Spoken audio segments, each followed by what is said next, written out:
Hello दोस्तों, कैसे हैं आप लोग। उम्मीद करते हैं आप लोग बहुत बहुत अच्छे होंगे। दोस्तों, फर्स्ट फेज़ का इलेक्शन हो चुका है। जैसा आपको पता है 91 सीट्स पे पहले फर्स्ट फेज़ में इलेक्शन था। फर्स्ट फेज़ में इलेक्शन हो चुका है। आज हम लोग इसी फर्स्ट फेज़ के इलेक्शन के बारे में बात करेंगे कि जो वोट परसेंटेज जो फर्स्ट फेज़ में हुआ है उसको हम लोग डिकोड करेंगे। और आज हम आप लोगों का कमेंट्स चाहेंगे, एक डिस्कशन चाहेंगे कि आपको क्या लगता है फर्स्ट फेज़ में किसकी जीतने के ज़्यादा चांसेस बढ़ गए हैं या किसके जीतने के चांसेस घट गए हैं। ये चीज़ आपकी तरफ से भी हम जानना चाहेंगे। सो कमेंट सेक्शन में ज़रूर बताइएगा। लेकिन हमने जो डिकोड किया, हमने जो पाया है वो हम आपको अब बताएंगे फर्स्ट फेज़ के इलेक्शन में क्या हुआ। उससे पहले प्लीज़ हमारे इस चैनल को सब्सक्राइब कर लीजिए। अगर अच्छा लगे तो लाइक ज़रूर करिएगा और सब्सक्राइब कर लीजिए हमारे इस चैनल को। और कमेंट ज़रूर बताइएगा कि आपको कैसा लगा और आपको क्या लगता है फर्स्ट फेज़ के इलेक्शन में क्या होगा। चलिए अब हम लोग बात करते हैं फर्स्ट फेज़ में। फर्स्ट फेज़ के इलेक्शन में जो वोटिंग परसेंटेज है वो डाउन हुआ है। वोटिंग परसेंटेज ऑलमोस्ट हर स्टेट में वोटिंग परसेंटेज डाउन हुआ है 2014 के इलेक्शन से कंपेयर करिएगा तो जैसे कि आप देखिएगा आसाम में जो 2014 में 78.64% वोट हुआ था, जो इस बार घट के 68% वोट हो गया। जो मैंने पूरा डिटेल बना करके आपके लिए स्क्रीन पे डाला है, आप ज़रूर देखिए। आंध्र प्रदेश में 78% था जो घट करके 73 हो गया है। अरुणाचल प्रदेश में 78 था घट करके 66 हो गया। बिहार में 51% था जो घट करके 50% हो गया है।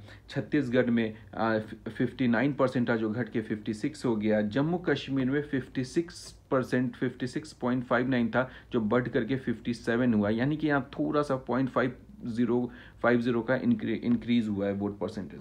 महाराष्ट्र में ऑल्सो घटा है, 63 था जो घट करके 56% हो गया है। सो ये वोट परसेंटेज घटे हैं। उसी तरह अंडमान निकोबार में वोट परसेंटेज बढ़ा है, थोड़ा सा एकदम मार्जिनल बढ़ा है अंडमान निकोबार। लक्षद्वीप में भी वोट परसेंटेज घटा है। मिजोरम में भी वोट परसेंटेज घटा है। वेस्ट बंगाल में जहां सबसे बहुत ज़्यादा वोट हुआ करता था वहां भी वोटिंग परसेंटेज इस बार घटा है, कम हुआ है। मणिपुर में भी वोट परसेंटेज घटा है। मेघालय, नागालैंड सब में वोट परसेंट कम हुआ है। उत्तराखंड में भी वोट परसेंटेज जहाँ 61% था वहाँ से घटा है। उत्तर प्रदेश में वोट परसेंटेज घटा है। सब जगह वोट परसेंटेज घटा है। जितने भी 2 जगह को छोड़ दे तो सारे जगह वोट परसेंटेज घटे हैं। इसका क्या मायना है, इसका मायना निकालते हैं। जो हमने जो पाया है इसमें से 3 पॉसिबिलिटी है। क्या बीजेपी को नुकसान होगा वोट परसेंटेज घटने से? एक पॉसिबिलिटी तो ये है। क्या अपोजिशन को भी नुकसान होगा वोट परसेंटेज घटने से? इस पॉसिबिलिटी पे हम बात करेंगे। तीसरा पॉसिबिलिटी ये क्या ये हंग असेंबली के तरफ, हंग पार्लियामेंट के तरफ ये इशारा कर रहा है वोट परसेंटेज जो लेस हुआ है। ये हमने 3 डिकोड करके हमने 3 चीज़ निकाली है। चलिए इसमें सबसे पहले बात करते हैं क्या बीजेपी को नुकसान होगा वोट परसेंटेज घटने से। जी हाँ, बिल्कुल। क्योंकि आप 2014 का इलेक्शन जब देखेंगे, 2014 के इलेक्शन में मोदी को लाने का जो उत्साह था, जो लोगों में एक उत्साह था, लोगों में यंग वोटर में काफ़ी उत्साह था, तो वो यंग वोटरों ने काफ़ी वोट किया था, लोगों ने काफ़ी चढ़ करके वोट किया था, जिस वजह से वोट परसेंटेज काफ़ी बढ़ा था। मैंने जो डेटा दिया उस डेटा में देखिएगा, जो इलेक्शन कमीशन का डेटा उसके हिसाब से ये है कि वोट परसेंटेज इस बार कम हुआ है, 2014 में ज़्यादा था। 2014 में क्यों ज़्यादा था? मोदी को लेकर के लोगों में उत्साह था।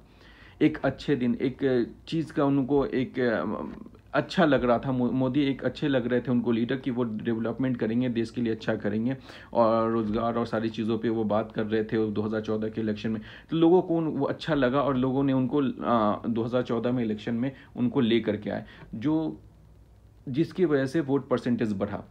अब वोट परसेंटेज घट रहा है इन द सेंस कि इस वजह से घट रहा है क्योंकि एक चीज़ और नोट करिएगा यहाँ पे, क्योंकि नए वोटर भी ऐड हुए हैं इस बार 2019 के इलेक्शन में, फिर भी वोट परसेंटेज घट रहा है। इसका मतलब ये हुआ कि बीजेपी को कहीं ना कहीं नुकसान हो रहा है। जो यंग वोटर जो 2014 में जो बीजेपी के साथ जुड़े थे वो बीजेपी से हट रहे हैं, या तो उन्होंने वोट नहीं किया है या वोट किया भी है तो उतने उत्साह से वोट नहीं किया है। आप जरा देखिएगा, बीजेपी के जो वोटर्स होते हैं बहुत वोकल्स होते हैं, बहुत ज़्यादा स्ट्रांग ओपिनियन वाले होते हैं, मुंह पर बोलते हैं कि हम तो बीजेपी को वोट करेंगे। लेकिन फिर भी क्यों वोट परसेंटेज घटा, इससे क्लियर पता चलता है कि बीजेपी को कहीं ना कहीं नुकसान हो रहा है। इस 91 सीट्स में बीजेपी को अपनी 32 सीट्स थी पिछले 2014 के इलेक्शन में। बीजेपी के पास बहुत बड़ा चैलेंज होगा इस 32 सीट्स को बचाना या इससे ज़्यादा जीतना। मुझे थोड़ा डाउट हो रहा है, आपको क्या लगता है ज़रूर बताइएगा कमेंट सेक्शन में, क्योंकि वोट परसेंटेज जो घटा है। दूसरी पॉसिबिलिटी क्या है, यह है कि क्या अपोजिशन को भी नुकसान हुआ है। अपोजिशन को नुकसान यहाँ नहीं हो रहा है, क्योंकि अपोजिशन जो वोट परसेंटेज घटा है, इससे एक चीज़ तो पता चल रहा है कि जो वोकल वोटर्स हुआ करते थे 2014 में बीजेपी का, जो आप उस वक्त की कैंपेनिंग देखिएगा, उस वक्त के 2014 के कैंपेनिंग देखिएगा, 2014 का इलेक्शन पैटर्न देखिएगा, इलेक्शन वोट परसेंटेज देखिएगा, तो आपको पता चलेगा जितने वोकल हुआ करते थे, जितने आगे आकर के वो लोग वोट करते थे, बात करते थे, वो इस बार नहीं है, वो कम है बीजेपी की तरफ से। तो अपोजिशन को भी यहाँ पे ज़्यादा नुकसान, क्योंकि अपोजिशन 2014 में तो ख़त्म थी ऑलमोस्ट, जो 44 सीट्स पे जब कांग्रेस सिमट गई थी, तो 44 से उसको 45 हो सकता है, 44 से कम क्या होगा ऐसा लगता है। जैसे वोट परसेंटेज कम होने की वजह से अपोजिशन तो जहाँ पे था वहीं पे है, उसको ज़्यादा फर्क नहीं पड़ता है। तीसरी जो पॉसिबिलिटी है वो ये है कि ये हंग पार्लियामेंट की तरफ लेके जा रहा है। इसकी चांसेस सबसे ज़्यादा है, क्योंकि अगर बीजेपी को सीटें कम आती है या वोट परसेंटेज कम आता है, तो ये तो सारे एजेंसी जो भी अभी तक सर्वे कर रहे हैं वो सारे यही बता रहे हैं कि बीजेपी सिंगल लार्जेस्ट पार्टी होंगी 2019 के इलेक्शन में। लेकिन फिर वोट परसेंटेज घटने का मतलब ये है कि फुल मेजोरिटी किसी को नहीं आ रही, बीजेपी को भी नहीं आ रही। तो इसका ये क्लियर मतलब है कि ये हो सकता है कि ये आपको हंग पार्लियामेंट की तरफ लेके जाए। ये कॉलिशन गवर्नमेंट ये बनेगा। कॉलिशन गवर्नमेंट जब बनेगा तो यूपी के चांसेस बढ़ जाते हैं एनडीए से, क्योंकि यूपी के एलाइंस जो हैं वो बहुत ज़्यादा मिल जाएंगे, पोस्ट पोल एलाइंस भी मिल जाएंगे, एनडीए के थोड़े कम हैं। इस वजह से ये चीज़ एक सिनारियो लग रहा है कि ये मोस्ट प्रोबेबिलिटी है हंग पार्लियामेंट की तरफ ये लेकर के जा रहा है, क्योंकि वोट परसेंटेज घटना, अगर वोट परसेंटेज ज़्यादा होता है वो तो डिसाइसिव मैंडेट देता है, तो डिसाइसिव मैंडेट। ये थे हमारे तीनों, जो हमने तीन जो चीज़ें इसमें डिकोड की है तीनों के बारे में, कि वोट परसेंटेज घटने की वजह से हो सकता है बीजेपी को लॉस हो सकता है, ये चीज़ याद रखिएगा। अपोजिशन को कोई खास फर्क नहीं पड़ रहा, अपोजिशन जहाँ पे थी वहीं पे है, उससे ज़्यादा नुकसान नहीं हो रहा है। तीसरी चीज़ कि ये हंग पार्लियामेंट की तरफ लेके जा रहा है। और एक और अपडेट मैं आपको दे दूँ, जो मुझे फीडबैक्स मिल रहे हैं फर्स्ट पोज के इलेक्शन के बाद, जो मैंने ओपिनियन पोल भी किया था, मैं अभी भी उसी ओपिनियन पोल पर अपने कायम हूँ। पता नहीं दिल्ली में बैठ के बहुत लोग बहुत अलग अलग की बातें करते हैं, बहुत एक तरफा परसेंटेज दे देते हैं, जो बिहार में वैसा नहीं नज़र आता। बिहार में मैंने कहा था अपने फर्स्ट फेज वाले जो ओपिनियन पोल था, जो मैंने उसमें बताया था कि 2 यूपीए के चांस है, 2 एनडीए के चांसेस है। अभी भी मैं उसी पे काम हूँ, लेकिन एक चीज़ अपडेट दे दूँ कि औरंगाबाद का इलेक्शन थोड़ा फाइट वाला हो गया, वहाँ यूपीए और एनडीए के बीच टफ फाइट हो गया। अभी भी लगता है कि एनडीए जीत जाएगी, लेकिन वहाँ फाइट टफ होगा, ये चीज़ है। चलिए, आपको कैसा लगा, मैं आपका एक कमेंट इसमें, एक फॉर्मल डिस्कशन वाला कमेंट इसमें चाहता हूँ। ज़रूर बताइएगा कि आपको इस वोटिंग परसेंटेज घटने से आपको क्या लगता है, किसके चांसेस घट रहे हैं और किसके चांसेस बढ़ रहे हैं, ज़रूर बताइएगा।